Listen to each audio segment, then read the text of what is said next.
down again. Then we had the prequels and yada, yada, yada. It's been going ever since. After the prequels, they decided to do some sequels and ran afoul. Well, they ran afoul with the prequels too. A lot of people that are unhappy with the prequels, and now enough time has passed, 2 decades worth, in fact, of time has passed where people are now starting to appreciate the prequels. And maybe we need to wait an additional 2 decades for people to start appreciating the sequel trilogy. I like it all, man. I like all of it, despite the stuff that doesn't work. And there's a lot of stuff that doesn't work. But, I take the good with the bad when it comes to Star Wars. One of my favorite things to do is sort of, armchair quarterback Monday afternoon, sort of hindsight is 2020, yada, yada, yada, sort of look at the Star Wars stuff. Like, I would have done this. This is how I would have done this, completely from a fan perspective. It takes a lot of effort to make a movie like this, but this is the type of stuff where you can really approach it with your fan opinion. And generally it could be really highly regarded because it's such a heightened fandom. Star Wars is a heightened fandom. Marvel is a heightened fandom. DC is a heightened fandom.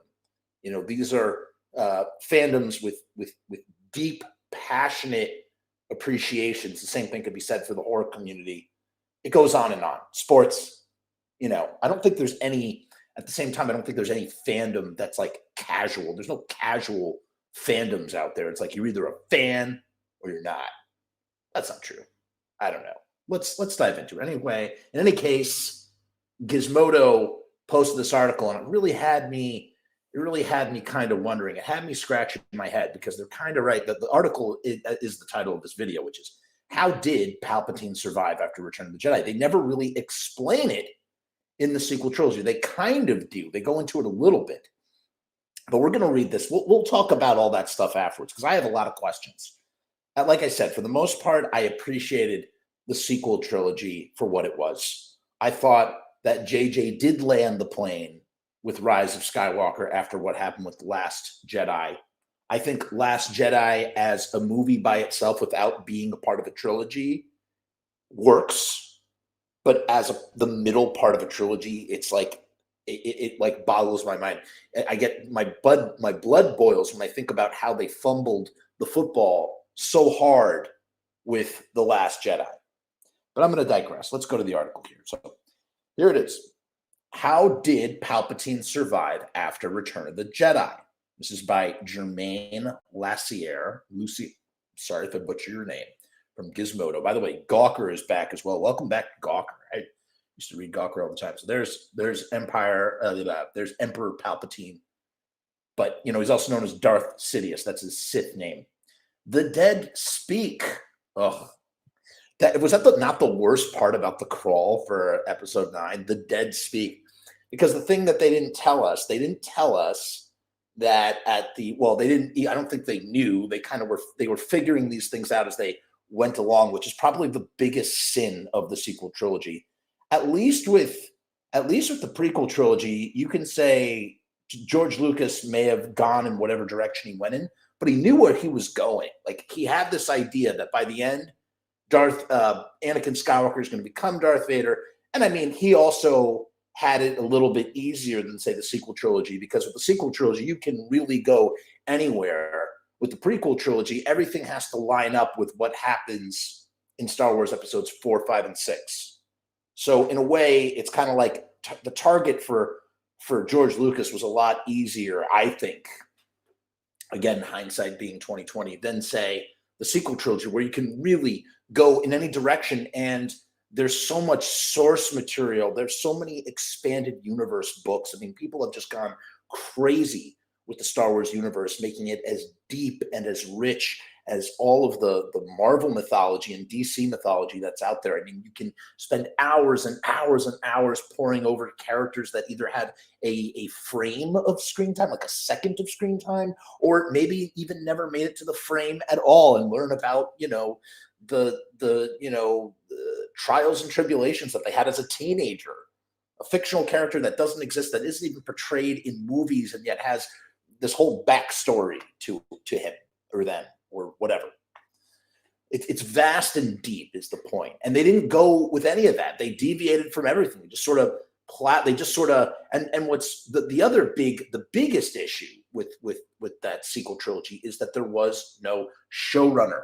They didn't have their Kevin Feige or whatever his name is. They needed a Kevin Feige to be show running the 3 sequels.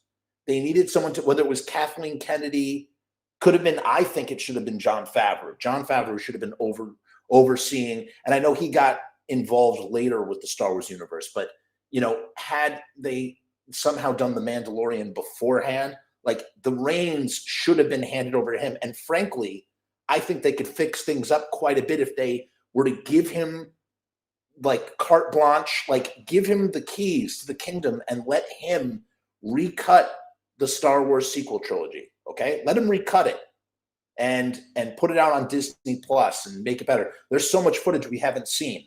There's probably a whole nother movie or a whole nother trilogy of movies in the footage that we didn't see. In any case, in the third movie, all of a sudden, Emperor Palpatine, after being absent for 2 films with no inclination that he might be pulling the strings behind the scenes, is suddenly, hey, I'm back. And, again, you can call it a Hail Mary from J.J. Abrams, who's dealing with the mess that Rian Johnson left him with, because that's what he did. Rian Johnson made a mess of an arc and then goes, here you go, do whatever you want with it.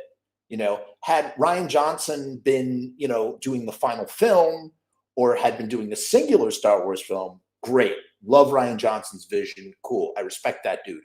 But the truth of the matter is that he's supposed to be a team player. He's supposed to be handing the baton to the guy after him, and he just makes a mess with things. A mess. And then as a result, here's the Hail Mary. Oh, Palpatine's still alive. But how did he come back to life? That's what we're here to learn from. Gizmodo is going to tell us. The dead speak on the official Star Wars website, in fact. In a new blog post on the site today, Lucasfilm Story Group member Emily, I can't pronounce your last name, honey, I'm sorry. Emily Shakani explained the Contingency, the canon name for exactly how Emperor Palpatine died, came back to life, and returned to power in Star Wars. A plan that was, according to the site, in place long before Darth Vader threw him down a shaft on the second Death Star, which is what happens in Return of the Jedi.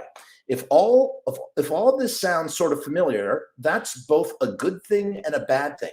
It's bad. Well, this is all crucial information that hasn't really been collected in one place until now. That would have made the huge question of how did Palpatine come back at the beginning of Rise of Skywalker understandable. That was a really long sentence to swallow and read at the same time. The point is that it would have been helpful to have that at the beginning of Rise of Skywalker. However, if this is familiar, maybe you've read about it on this very website where James Whitebrook had previously dug deep into Palpatine's plan, something that was teased throughout multiple novels, TV shows, comics, video games, and more, culminating in his Episode 9 return. And now here is the sin. Right here. This is it. This is the problem. See that? Right there. Palpatine's plan, something that was teased through multiple novels, TV shows, comics, video games, and more, culminating in his Episode 9 return. Now, look, I've never helmed a multi-million-dollar feature film. I've never, done anything that J.J. Abrams or anybody at Lucasfilm has ever done, or at Marvel or whatever. But I think through sheer common sense, especially for a film that's supposed to be a 4-quadrant, tentpole, movie that's supposed to hit all the bases. That's the thing about Star Wars. Star Wars is not avant-garde, jazz music. It's like Led Zeppelin doing Communication Breakdown in the 70s at an arena, or Kiss doing Detroit Rock City and Rock and Roll All Night. We just want to hear the hits, man. We just want to hear the big, broad strokes that we need to for the story. You can't leave this stuff out of the story. If I was on that team, I would have been like, yo, we need to know how Palpatine gets back here in the third episode. You can't just show him and be like, surprise, he's back. Like, it just doesn't work that way, And you're asking fans to do what you're asking the casual Star Wars fans. That's what I think this video is for. You're asking the casual Star Wars fan to do way too much work here, man. Palpatine's plan had to be teased. You want me to buy multiple novels, TV shows, comics, and video games in order to figure out how he came back? That's too much money, too much time, and too much work for a casual Star Wars fan. That's what I should have said right before, because I'm a very redundant person. The whole story is told in the excellent column, Star Wars Inside Intel. So we have to figure this out in a column, from Star Wars Inside Magazine 2 years after the final film comes out. Like, come on. Which you can and should read at this link. Okay, well, let's open that up too. There you get the beat-by-beat breakdown of Palpatine's contingency, but we'll give you the too long did not read summary. Actually, I appreciate that. As we know from the 3 movies, when he rose to power, and they spent 3 freaking movies showing us how Palpatine rose to power. And then you can't even give us one movie or even a fraction of a couple of sequel movies just to show us how he came back from the dead. Like, that's crazy to me. That's so crazy to me. I mean, that's a sin. That's a problem there. As we know from the 3 movies where he rose to power, and the 3 where he tried to keep and extend that power, Palpatine has always been a complicated planner with a penchant for evil. So that he had a plan for resurrection in the event of his death isn't really that much of a stretch. Definitely not. I would agree, especially with the whole thing about how you can save people from dying and all that Sith dark magic and whatnot. It makes sense that you would be able, and if the fact that Jedis can become Force ghosts, you would think that, because that's what the Jedis are all about, the spirit and merging with the Force, and the Sith are all about the flesh and the power within the flesh, which destroys their flesh at the same time, as we see with the Palpatine clone in Episode 9, right? That plan involved his consciousness being transferred to a clone on Zegal, whatever, where he had long been doing cloning experiments when alive, and enlisting a few key people in the Empire to wipe out the old ways and bring in the new. Pieces like Operation Cinder, which gets name dropped all across modern Star Wars canon. But again, it's like such inside baseball for the casual fan that's only going to watch the movies and maybe some TV show, that when you bring Palpatine to life, we're going to call shenanigans. We're going to say bullshit. Meanwhile, as plans were being executed to wipe out the old Empire, Palpatine himself, in a weak clone body on Exegol, am I pronouncing that right? Exegol? Did a few things. First, he began to build a new army. That was the final order. And then searched for a worthy vessel in which to be reborn. Eventually, he found one in his granddaughter, Rey. But they didn't even know who Rey was going to actually be as they were making this trilogy. This was all made up at the very last moment.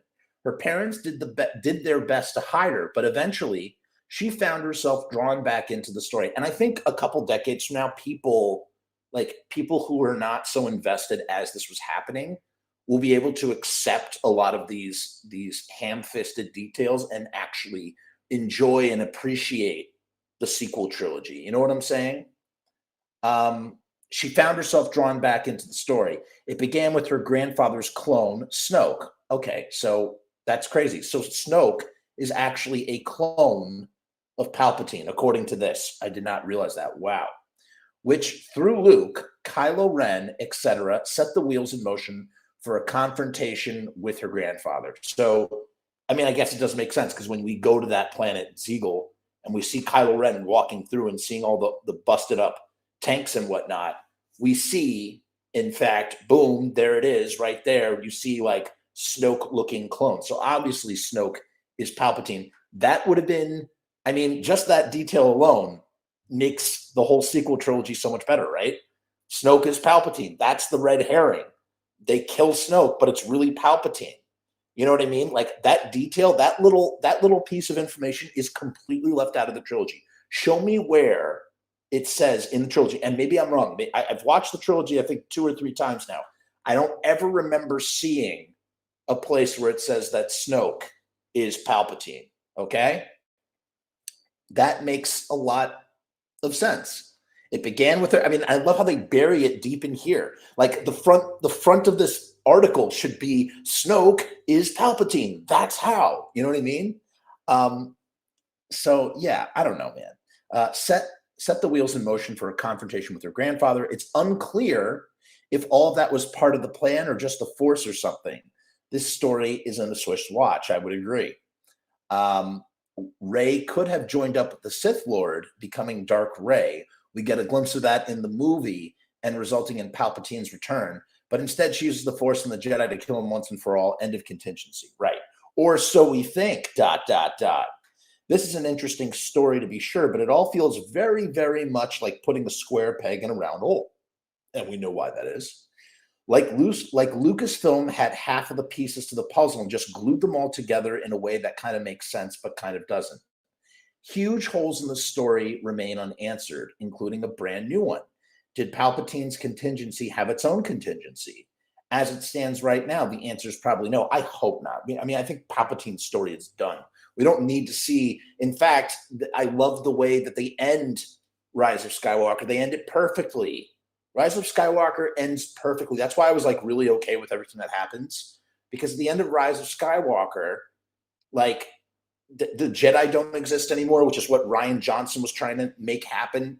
And the Sith are gone. And the only thing that's left is Rey, who's like a Force person with her lightsaber still. She's like learned, the Jedi ways, and she's of Sith flesh and blood, right? So she's got everything, all that stuff is inside of her, and she chooses a new path called the Skywalker. When she gets asked her name, who is she? She's a Skywalker. I love that. Like, what a great way to close a chapter and open up a brand new chapter. I mean, you can go in endless directions with this idea of the Skywalker. You never need to play with those characters again. They were used. I mean, what happens when we take out all our characters that we love and you play with them endlessly and put them in configurations that don't align with your fanboy or fangirl expectations? You get upset. You get frustrated by sort of, just calling it Skywalker. It takes all of that out of the equation. I love that. That's great. Just leave it like that, and move forward. Then again, I'm also not, then it's like a couple hundred years into the future. You're going to have Luke's ghost maybe show up or something and inform Skywalker that he's the ghost of Skywalker. Maybe the Skywalkers are trying to commune with the ghost of Skywalker. Who knows, man? I mean, there's so many places you can go with that. But I really hope that the contingency has no contingency, because that would just be stupid, dumber than what we already got. As it stands right now, the answer is probably no. But if another filmmaker comes up with an idea, anything is possible. Bringing Palpatine back to life has taught us that. So again, for more, head over to the official Star Wars website and check out our 2019 article too. So let's now go. We're going to head on over, guys. We're going to take a little field trip. We're going to go over to that next article real quick. Go to the Chrome tab. Okay, so this is called Star Wars Inside Intel, Palpatine's Contingency Plan. We're not going to read in depth about the whole thing because it's just probably way too much to read right now, but let's just look it over. This is by Emily. Oh yeah, right. We already know her last name because I can't pronounce it. But this is the full. This looks really. Is this long? It's not terribly long. I mean, let's take a look. Let's see. Although Poe Dameron might not have understood how Palpatine returned in Star Wars The Rise of Skywalker and was understandably exasperated at the news, it was all part of the contingency, a plan that anticipated Palpatine's death and prepared for his return to power. Like, this all should be in the movie, man. Palpatine was a talented manipulator, from killing his own Sith master, creating conflicts and conspiracies within the Rebel Senate, to orchestrating a galaxy-wide war and taking power as Emperor. As a Sith Lord, Palpatine craved power but feared losing it. This compelled him to design a backup plan, officially known as the Contingency. In the event that he died, Palpatine's plot would go into effect.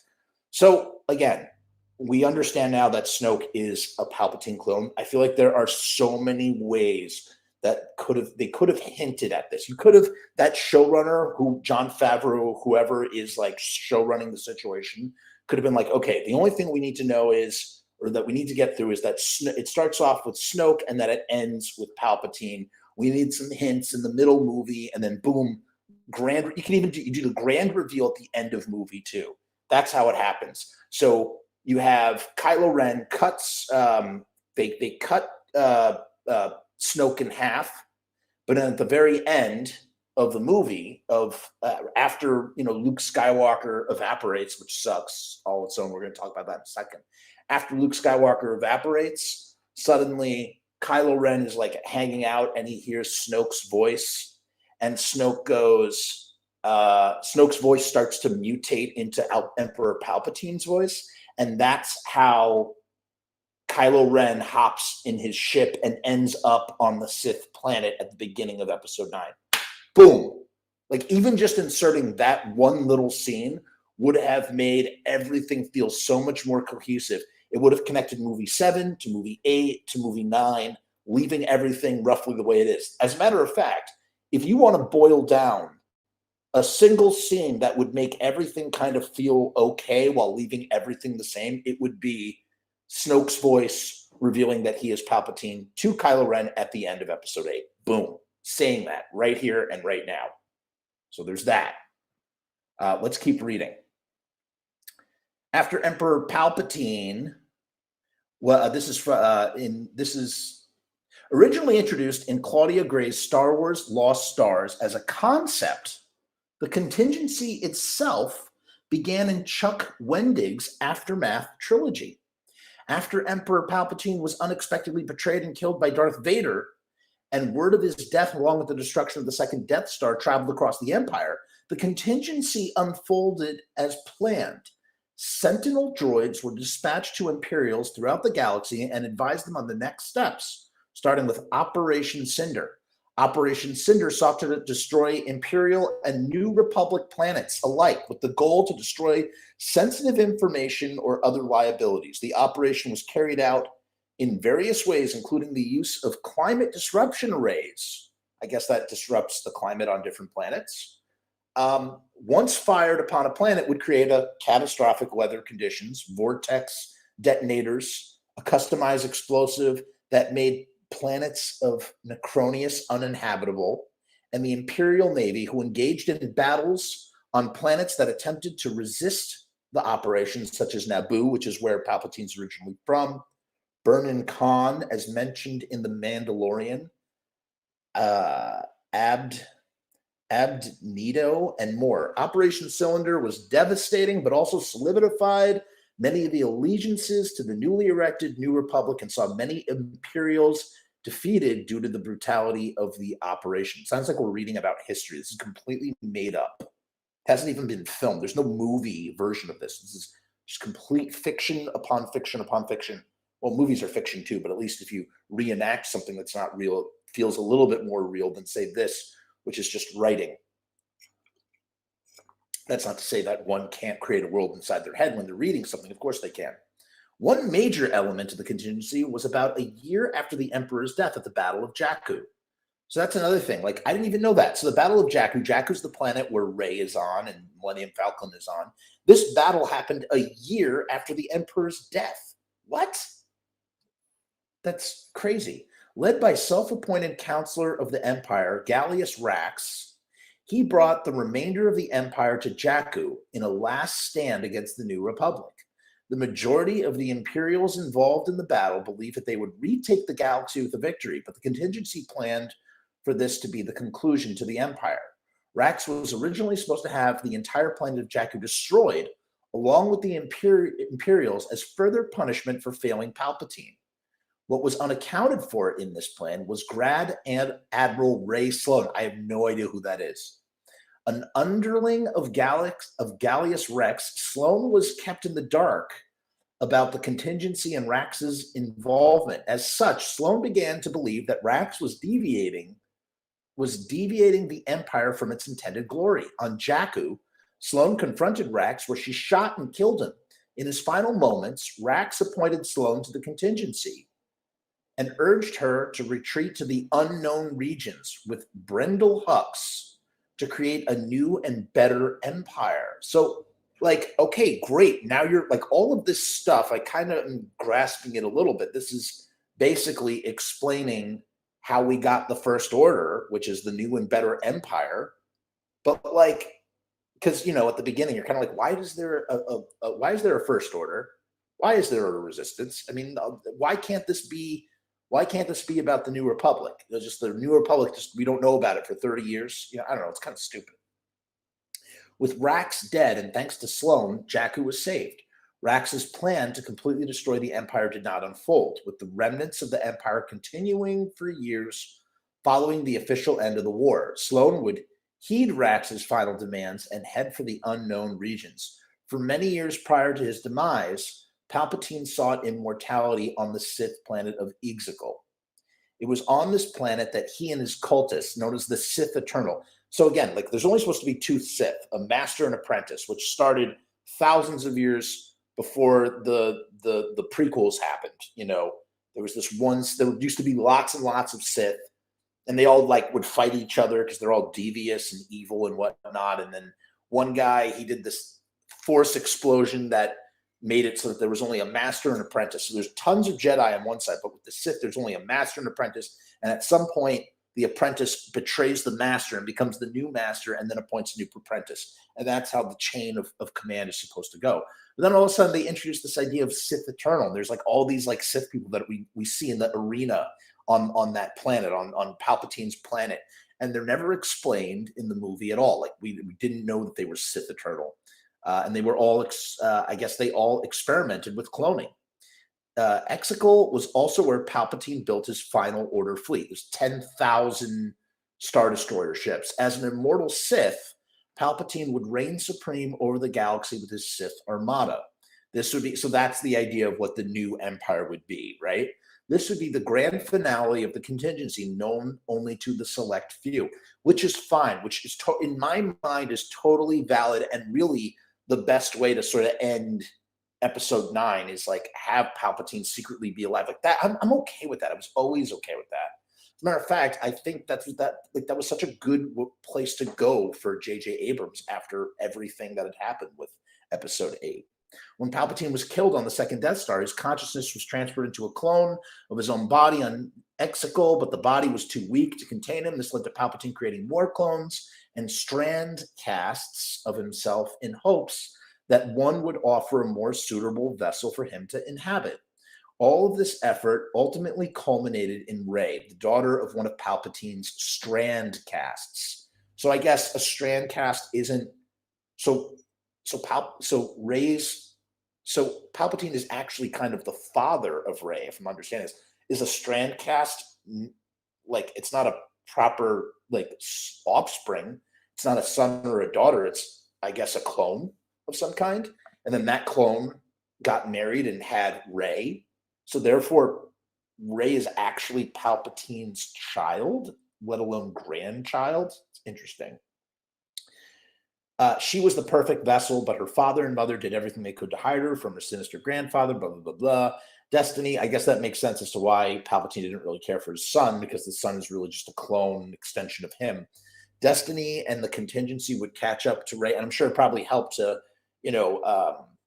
get married and have a daughter by biological means, bringing in someone else into the picture instead of just trying to clone his same old body over and over. Maybe that's why, Rey is offspring. Her body is more stable, which makes her a better, host. I don't know.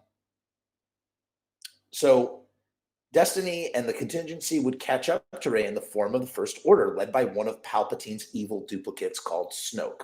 Although Snoke was unsuccessful in bringing Rey to Palpatine and was unexpectedly killed by his protege Kylo Ren, so in a way, Palpatine had done with Kylo Ren what he had done with Darth Vader. It's kind of interesting when you think about it.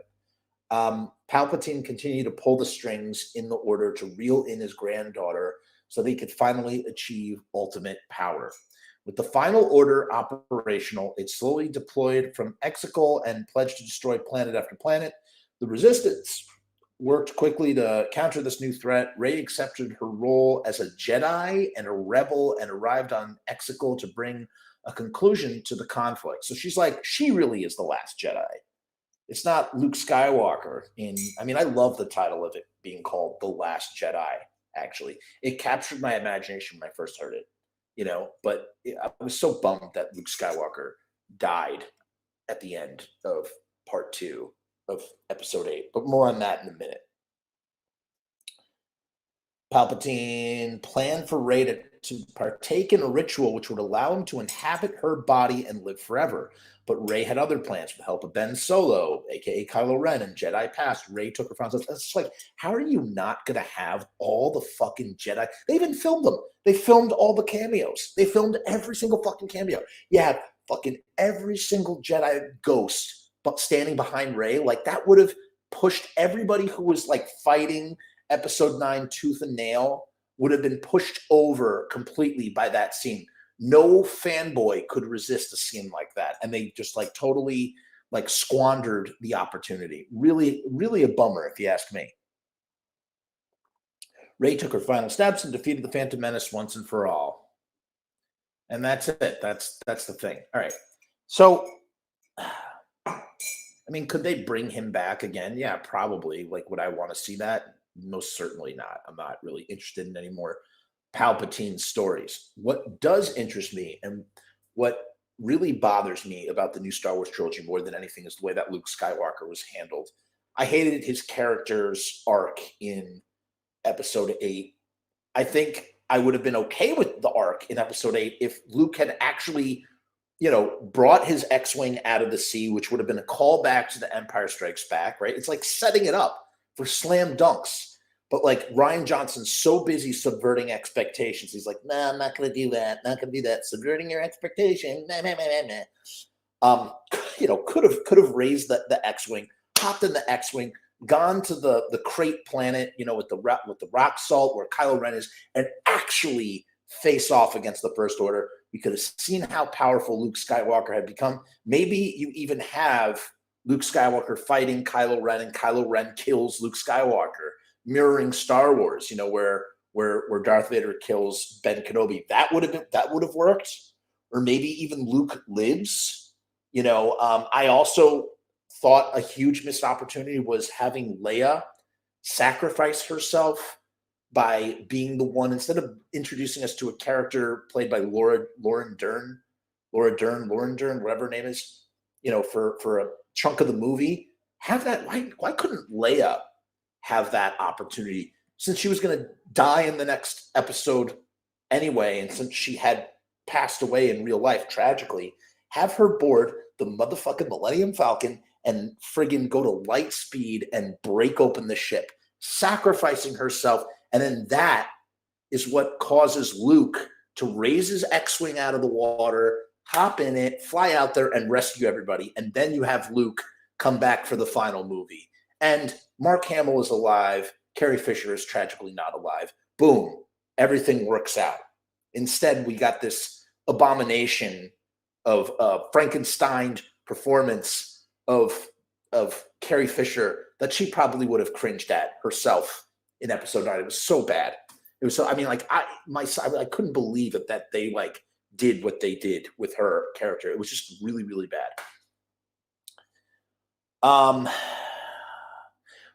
But Luke Skywalker dies. Okay, that sucks. That really sucks. And then they bring him back, and it's like J.J. Abrams. He literally uses Luke as a Force ghost just to give a big middle finger to Rian Johnson, right? And then what happens in The Mandalorian? They bring back Luke Skywalker, and Luke Skywalker takes Baby Yoda off with him. They chose him to be the Jedi that would be worthy of training Baby Yoda, and it's freaking awesome, man. We all talk, it's like the redemption of Luke Skywalker, and he was actually there on set. It's great. But the problem is, too, it's like, they have to de-age him, and it's like, how much can they really do with the resources that they have? I mean, it's so expensive. And, do you really want to have the whole show be, have him take away from the rest of the show, which is great on its own, without having Jedis in it? I mean, that's what makes Rogue One so great. Rogue One, or I should say, a testament to why Rogue One is so great, is that it doesn't have any lightsabers, it doesn't have any Jedi. You only get a little lightsaber at the end. It's friggin' great when it's there. It hits and it's out. It's not just over and over again hammering us with lightsaber this and lightsaber that. It's just this gives us a little taste to remind us that this is in the Star Wars world. So they bring Luke Skywalker back in this really cool way at a time before he dies, because The Mandalorian takes place 10 years or 6 years after Return of the Jedi, and episode 8 is like 30 something years after Return of the Jedi. So it's like, what happens in that time? And then Luke Skywalker, becomes a crab apple and then dies. And it's like, so what about this? How about this?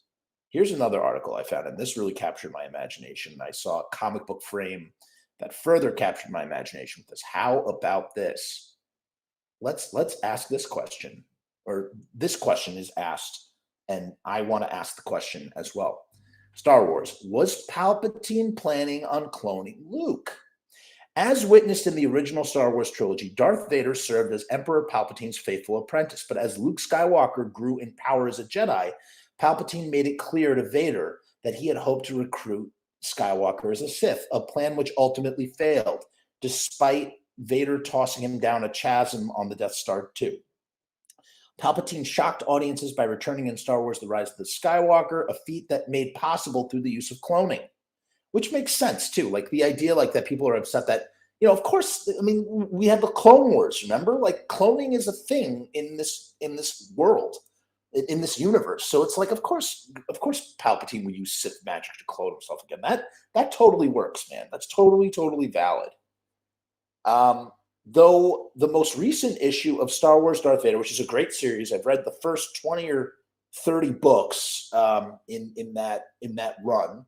Star Wars Darth Vader hints at Palpatine having a grand plan to clone Luke if he couldn't convince him to join the dark side. Warning, okay, this was actually from issue 11.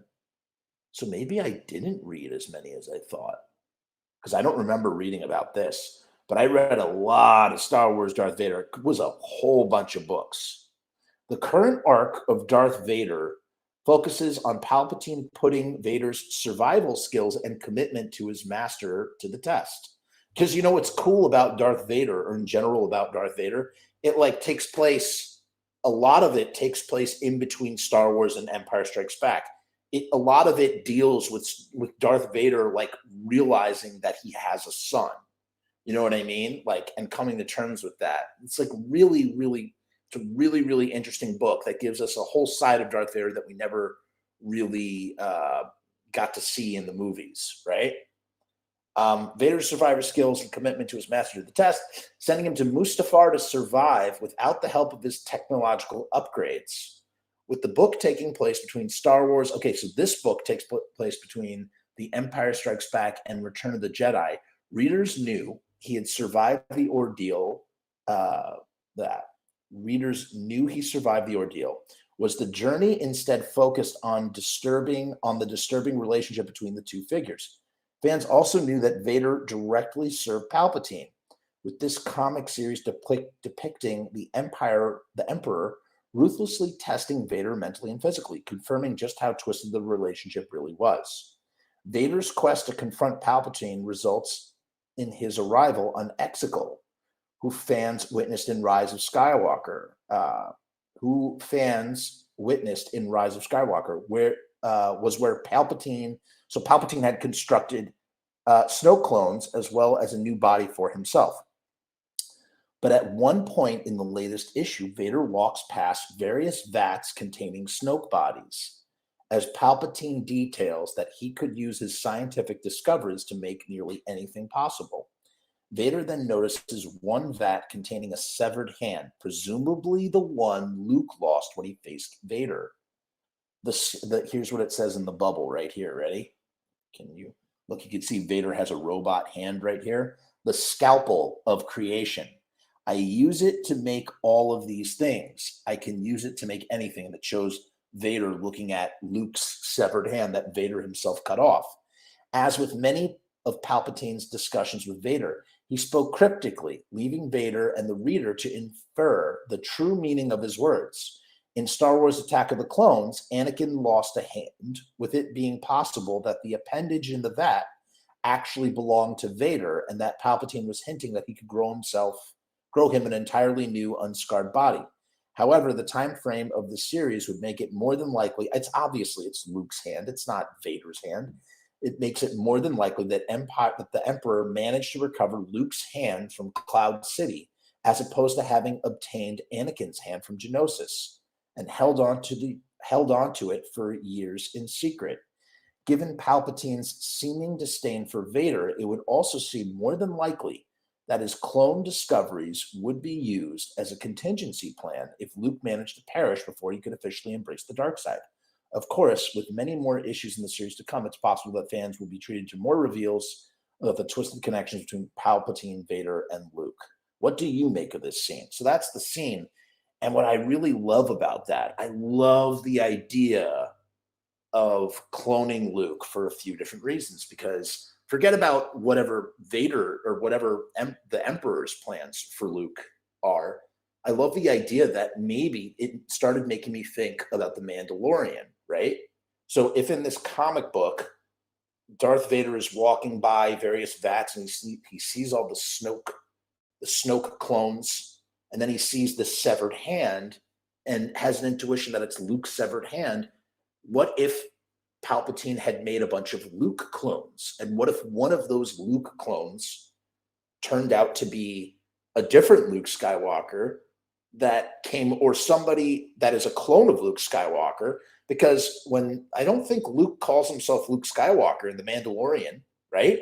So is it possible that, what if that was a clone of Luke Skywalker and that he himself was like a Jedi on his own thing? And then all of a sudden you can have all the adventures you want with Luke Skywalker, Luke Skywalker's clone, and still have Luke Skywalker do all the stuff that he does in the movies. Give Luke Skywalker a better ending than what he deserved. Imagine this. Imagine if Luke Skywalker dies, however he dies in episode 8, and then is all of a sudden, without explanation, back to life in episode 9. We know that J.J. Abrams had a whole idea for Luke's severed hand and the lightsaber.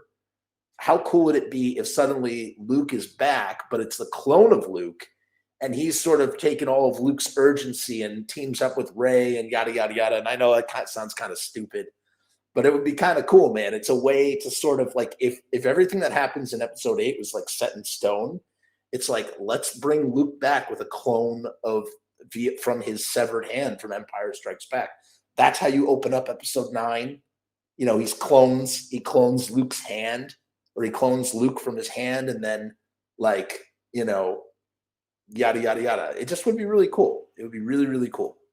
And then all of a sudden it's like, maybe the clone is actually trained in the ways of the Sith by one of Emperor Palpatine's like failing clones, as he's trying to get this body ready for him to take over. And then Luke's clone discovers the secret. He discovers the secret, like, and deflects to the light side. And then he gets trained by Obi-Wan's ghost and Yoda's ghost. And then he hears Baby Yoda giving off his Force vibes and goes, "Come on, Baby Yoda, let me show you the way." And then, I don't know, that'd be really great. And then you see him later with Rey. Who knows? All right, it's messy. It's messy. There's a really cool story in there, though. There's a really, really cool story. So that's what I would do if I had the keys to the zoo.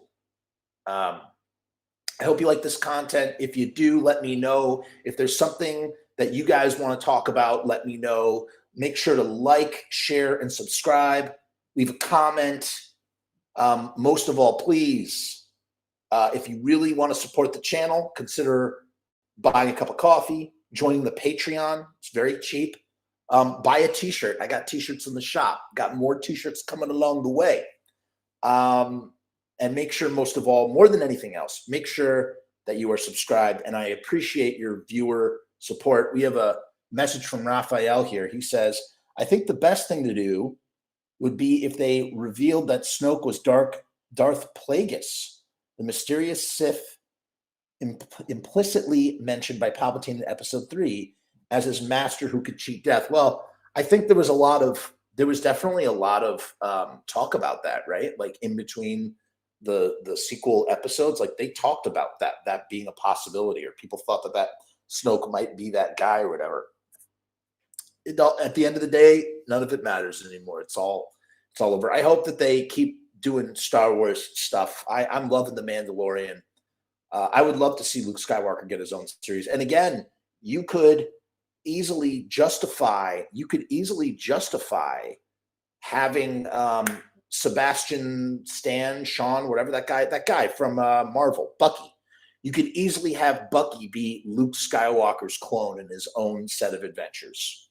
And then that's how you justify sort of bringing in a new actor as a clone of Luke Skywalker because he looks so much like him. A lot of people were trying to fan cast that dude as Luke Skywalker. So that's it. Thank you so much for joining us. We have a nice way of saying goodbye. We say peace and hair.